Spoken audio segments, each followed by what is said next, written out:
Hey guys, welcome to the Family First Life USA podcast. My name is Stephen Yee. I'm your host today. I'm honored and privileged to have one of my good friends, newest executive vice president and 50K a month producer, Bruce Williams.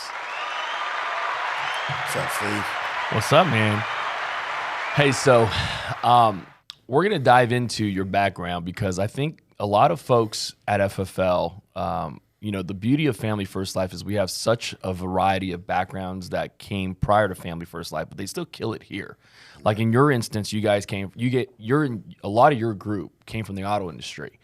Right. Can you kind of share with us the similarities of the auto industry and FFL in your perspective? Absolutely. I mean, there's a whole bunch of similarities, Steve.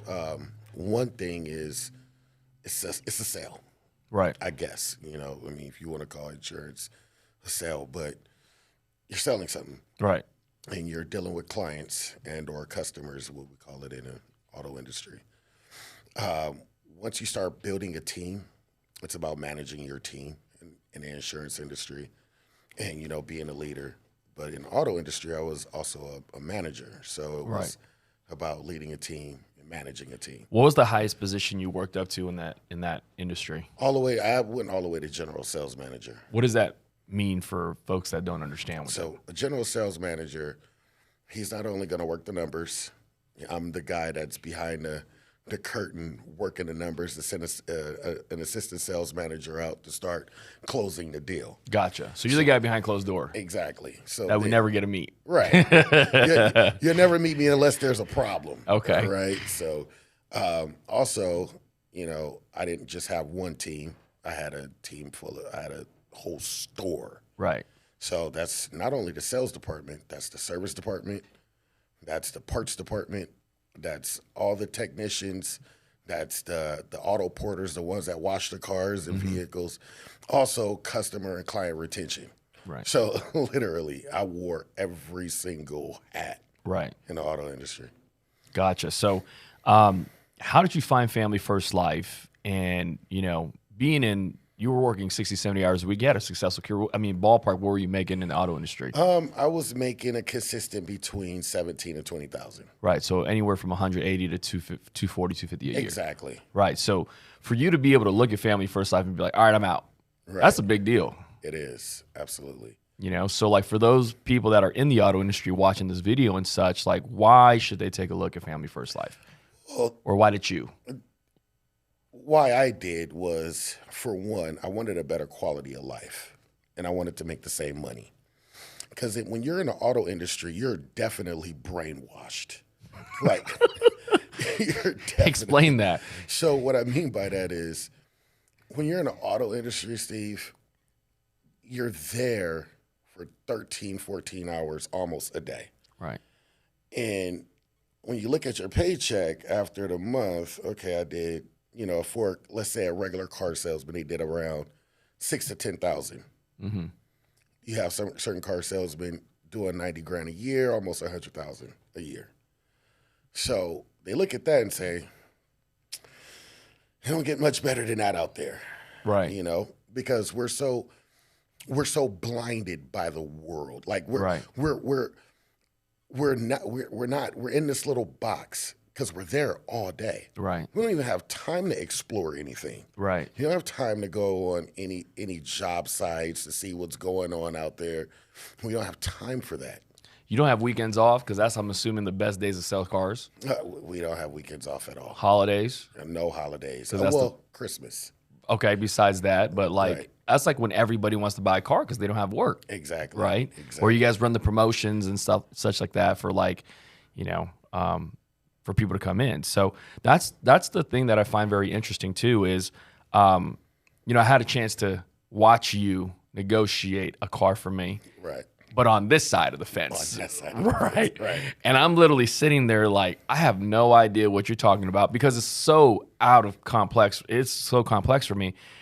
But like you literally dropped my payment like $250, $300 a month. And I'm like, what I was more mad at, I wasn't mad at you. I was like, they would have done this to me if you weren't here. Absolutely. Oh, yeah. And they would have made it seem like it was normal. Absolutely.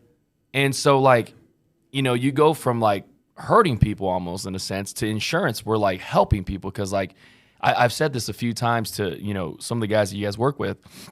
You guys sell me on a thrill. I get to drive my car. I feel good when I drive my car. That's cool. But like, if I die, that car does nothing for my family. Nothing, absolutely nothing. But if you put an insurance policy on me and my family and something happens to me, my wife won't have me anymore, but the quality of life doesn't change. Absolutely. You know what I mean? So like, you're in sales, but you're on the different side of sales. You're like on the Right. good side of sales. Absolutely. Right? Can you kind of dive into that? Oh, absolutely, man. When you're when I was in the auto industry for so many years, we were taught that it's us against them. And don't feel bad because these are all grown-ups and they're able to make their own decision. But That's what they taught you. that's what they taught us. Wow. But see, the thing is, we are highly trained to manipulate a client, a customer with numbers. Right. Because we know the numbers and they don't, Right. right? So when it comes to interest rates, a client doesn't understand. I don't care how terrible a person's credit is, they can always get lower. Right. They can always get lower. Like, Right. So like when they ran my credit report and then you're like, dude, what was this score? And they're like 770 or whatever, right? And you're like, dude, change that bank to this bank. It's going to drop that interest rate by this. And I'm like, whatever. And they came back and they're like, hey, you're right, by the way. And I was like, wait, what? absolutely. You know, like that's crazy. It's ridiculous because what happens is this. Your payment was like, what, somewhere in the sevens, eights when they came out. No, it was like in the nines and thousands. And then you dropped it to 7. I'm like, yo, that's $300 in interest. Right. Not even talking about the MSRP of the vehicle. Right. That's $300 in interest. So think about that for a second. When you do 300 multiplied by 12, It's $3,600 a month. and in then a year. Yeah, exactly. So now you multiply that 3,600 times 7 years. Right. It's like a lot. Right? It's like what, 25, 30 G's. Exactly. Now, Who makes that though? Does the dealership make the that? dealership makes the difference. So let's say the bank says, okay, well, the bank is actually trying to help you, but the dealership is in between that. So the dealership the bank will say, okay, he's approved at 2.9. A dealership says you're approved at 5.9. So the difference in money between 2.9 and 5.9 It's 3%. is 3%. The bank pays us. So a lot of times that's another $3,000. Wow. $3,000 in commission. So, it's a tough world in that industry. And then you got to look at the MSRP. The MSRP, there's so many different ways to calculate MSRP. But if it's, let's say, $55,000, the actual price of the vehicle is most likely $51,000. Right. Right? So then they add on accessories for another $2,000. So going into it, you're 3% higher on your interest and $8,000 more In your car. on your car. Right. I mean, they're tearing people apart. So, I got older. I started getting older and older in the car business. And, you start to look at that. You start to read a credit bureau and see, Miss Smith, 72 years old enough to be my grandmother. And it don't sit well. It just don't sit well, because then I have to look at the salesperson, the hungry salesperson that wants to make money to feed their family. Right. And I have to say, okay, well, let's make some money on this. Right. Right. And still try to be, cognizant of, trying to be a good person as well, Now that you come into the industry, our industry is completely different in a sense where it's us against them, as in us and the client against the carrier. Absolutely. Because we're trying to get them the best rates. We're trying to get them, approved. Like so many times, you and I both have sat down with clients and they're like, we've tried 4 different insurance companies and they wouldn't give us anything. And it's like, well, they don't have what we have, ma'am. Right. Or sir. And then we put them in a situation and they're like hugging us on the way out. Right. Because it's like we're putting them in a better place. We're not hurting them. Right. Explain how that's changed for your psyche alone. Oh, man. Extremely. I mean, there's been times where, I've sold a vehicle and I've walked in, a client will walk out saying, I had to buy it because they didn't have no other choice. And they're crying leaving a dealership in a brand new vehicle. Right. But then on the insurance side, you get them approved because we are brokers. Right. We have so many different options to go to. Right. And you have they cry saying, well, thank you. Right. You're God sent. Right. So I've been on both sides of that spectrum.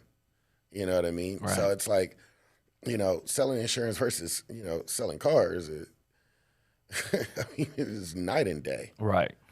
Let's break down the nitty gritty part of it though. Sure. So you sell a $50,000 car. What do you make on that? Nothing. You make nothing. for any car person, car guy, car gal out there watching, you don't make nothing on selling a $50,000 vehicle. You literally have to hold somebody to make anything, right? So I'll go through two different ways, right? Okay. So a salesperson just sold a vehicle, took them about 6 hours Right. to get through that whole sale process. Now, let's say if a client was actually a little bit smart and they negotiated the deal and we actually sold it for MSRP just to get the car off the lot. Right. Because there's a billion different car lots that a person can choose Right. and say, okay, well, you know what? Okay, if you're not going to give me the price, I'm quite sure the dealership down the street will. Right. Right? So if you sell it for MSRP, guess what? It's called a mini deal. A mini deal is only going to pay you $100 for 6 hours. For 6 hours of work. Right. Right? Here, you sell an insurance policy. I go into your home and say, Mr. Yee, congratulations, blah, blah, blah. I'm your insurance person for life. Give me a hug, please. Come Right. on. I know COVID. Come on. Yeah, right. Right? So let's say, Mr. Yee, you're $100 a month. You're $100 a month. Easy math sake. Right. 100, you multiply it by 12 because we get paid on the annual. Right. Right? So that's $1,200. No, let's say your commission is at 100%. That's $1,200. The insurance carrier is going to pay you 75% Up front. in the next 900. 24 to 72 hours. That's $900 and I believe $90 Right. $900 in 45 minutes versus $100 in 6 hours. in 6 hours. And you're spending, in that situation, it's a $50,000 vehicle. Compared to me, average premium is $100. Dude, everybody can afford $100. Exactly. You Wow. know? So in that salesperson, that whole process, it took them 6 hours. They had to close a $800-900 payment on a $50,000 vehicle. Mm-hmm. Here, and you still get $100 as a salesperson. Wow. Here, so you close $100, you paid all the money because it's annual. It's $1,200. You pay 75% up front.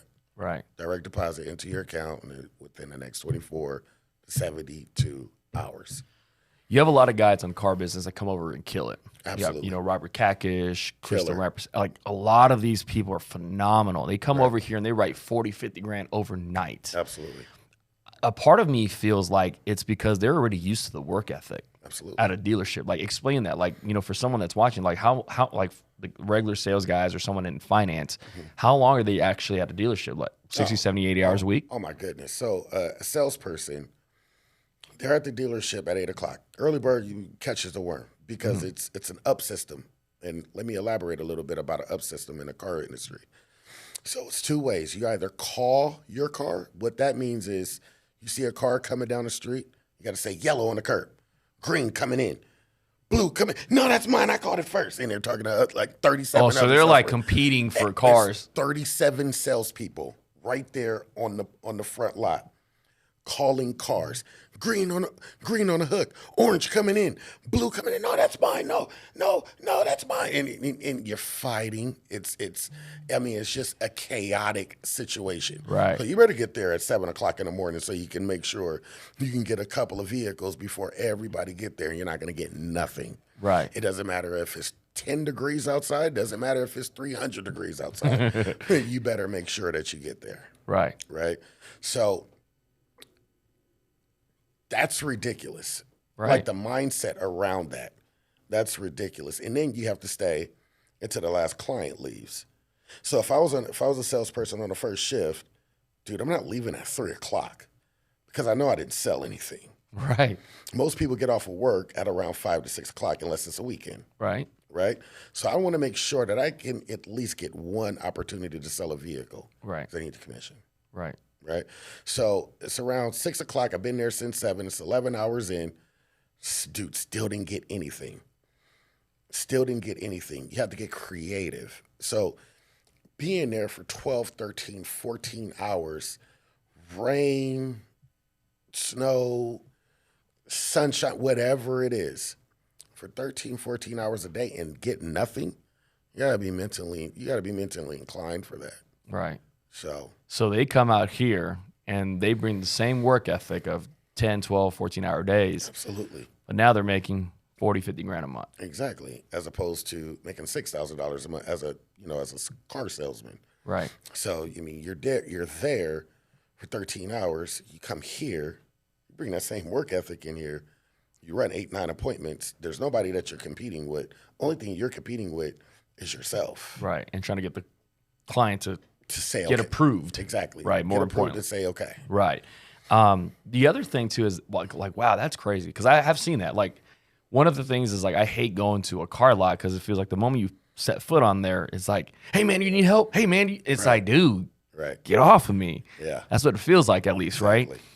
In our business, we don't have to do that because we have leads. Right. Share that with people. Like, what does that mean? So there's no, in the car industry, unless you're an internet salesperson, you don't have no leads. You just got to wait for a client to start walking on that lot. And now that we're in the internet days, who just actually does that? Right. Right? So now they're going to leads, but there's 40 other people round robining all day. You might get 1, 2 leads a day. Oh, they're free. Okay. Right. But we got to control how much we want. Exactly. So on a dial day, a typical dial day on a Monday, I'm dialing 200 leads, and I'm not very good on the phone. Right. But dude, I'll set 16. Right. What is that, 8%? Right. I'll set 16 appointments for my next 2 days. Out of that 16, how many you sitting on and how many you closing? So out of 16, I'll sit on maybe 13, Okay. and I'll probably sell 11 or 12. Right. But even if I was terrible, and I had 16 sat on 13, and I only sold 4, Right. right? It's a 30% closing ratio. Right. At $1,000 a whop, that's $4,000 in 2 days. If I duplicate that same thing on Friday and Saturday, it's another $4,000. That's $8,000 a week. Right. You just made in a week what you used to make in a month. In a month, making a week what you just made a month. Right. Right. So, I tell every car person that comes here, if you're looking at, I want to work less, you're not right for me. Right. Because we don't accept less. Work the same, you'll make maximum, Right. you know what I mean, potential in gross earnings. Right. Dude, as we wrap this up, one more thing I want to talk about. Because, see, this is the thing that, like, is so underrated about our industry, and people don't understand this. Like, they don't understand what the word renewal even is or the word residual, right? Because back then, renewals and residuals were only reserved for, like, entertainers, musicians, people that make movies, actors, actresses, such and that. You sell a $50,000 car, you don't get paid on that thing anymore. You're like on to the next sale because you got to go chase the next commission. Right. Compared to us, it's like we can make a sale today, and like you said, if Mr. Smith keeps that policy in year month 13, month 14, month 15, to the rest of his life, we'll get a portion of that check forever. Forever. And it's like you can legitimately, like, think about it like this. It's like, imagine if you got paid $100 a car. Well, that's your only commission in your business. But like, imagine getting paid $100 a car for every month for the cars you ever sold in the past. Mm-hmm.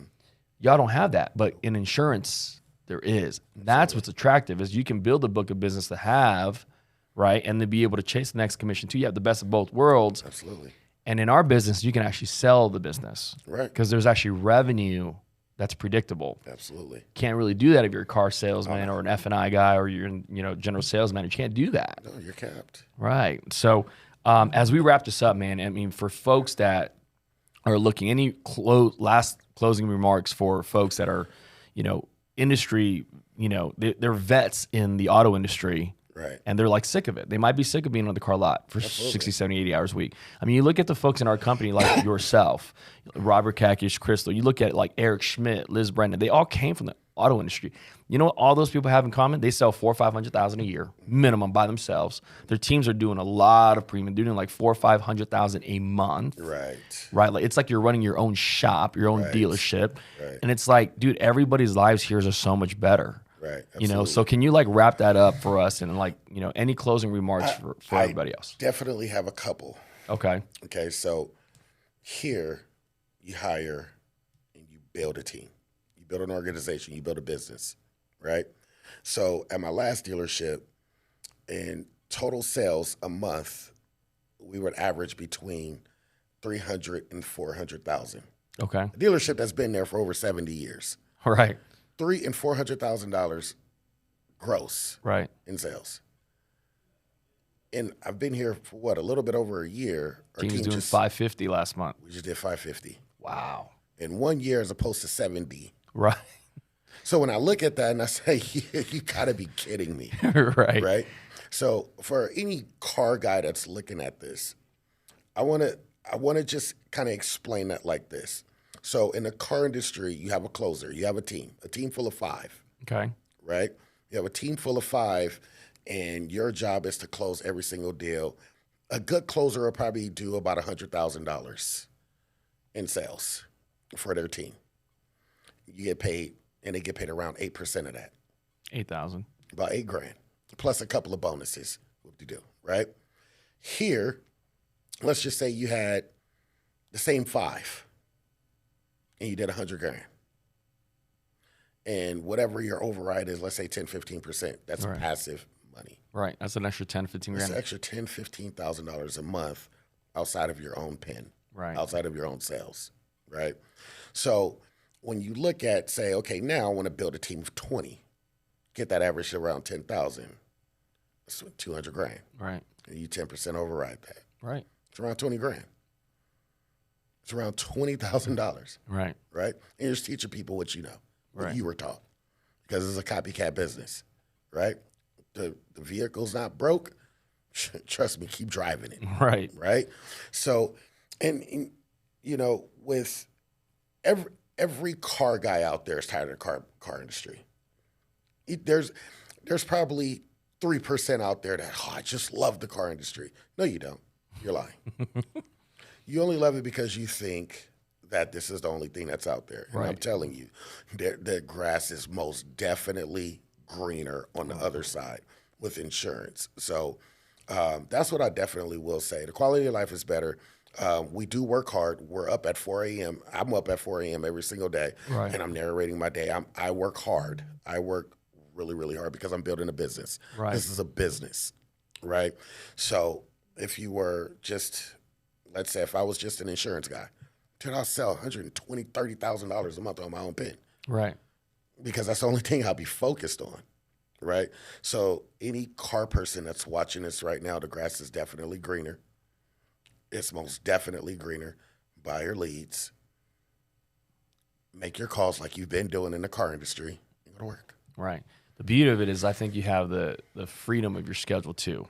Absolutely. Not in terms of like being able to the flexibility of like, for example, like if you wanted to spend time with your daughter because she has a dance recital or basketball practice or something, you can go. Absolutely. Because you can work around that compared to you imagine walking off the prime time at the lot because you wanted to go do that. It'd actually hurt you financially. I would get fired. If I, Like I remember one time I was like, hey, my daughter had a basketball game.